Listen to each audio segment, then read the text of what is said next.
Здраво, деца! Слушнете го денешниот возбудлив расказ. Патрик дојде среќен на детскиот час.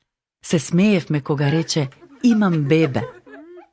Пред многу години во Египет, Миријам била многу среќна што добила братче. Било многу убаво, но Миријам не можела никому да каже за него. Мајка ѝ била принудена да го крие поради ужасната заповед на фараонот. Бројот на израелците постојано се зголемува. Се плашам дека ќе ни станат непријатели.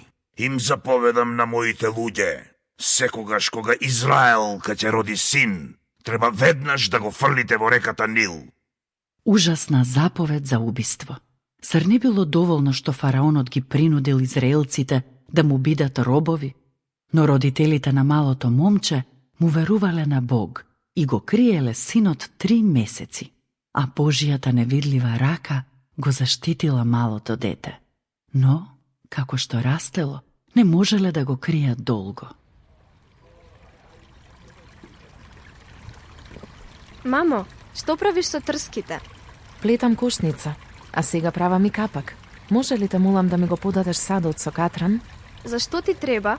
За да биде кошницата водоотпорна. Миријам, треба да се откажеме од нашето скапоцено богатство. Што ќе правиш со него? Ќе го ставам во кошницата и ќе го оставам во високата трева на брегот на реката Нил. А потоа? Тогаш ќе почекаме да видиме како Божијата невидлива рака ќе го штити.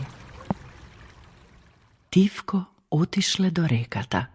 Тоа не било лесно за мајката, но го направила тоа затоа што му верувала на Бог. Миријам, скри се во трските и внимавај што ќе се случи.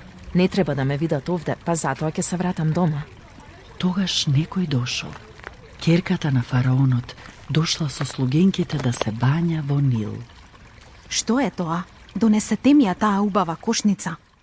Срцето на Миријам чукало силно. Дали принцезата ќе го фрли брати во реката Нил? Ова е израелско момче. Жал ми е за него.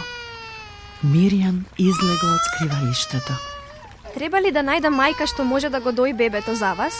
Тоа е добра идеја. Направи така. Можеш да замислиш која мајка ја нашла Миријам. Мајката на бебето си го добила бебето назад и било дозволено да се грижи за него неколку години. Со цело срце му се заблагодариле на Бог за неговата невидлива рака која прекрасно го заштитила бебето. Вистина е дека Бог често те заштитувал, нели?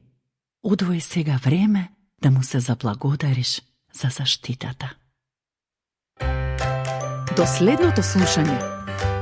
Ако сакаш да не контактираш или ако имаш прашање, пиши ни на radio7kids@gmail.com. Чао!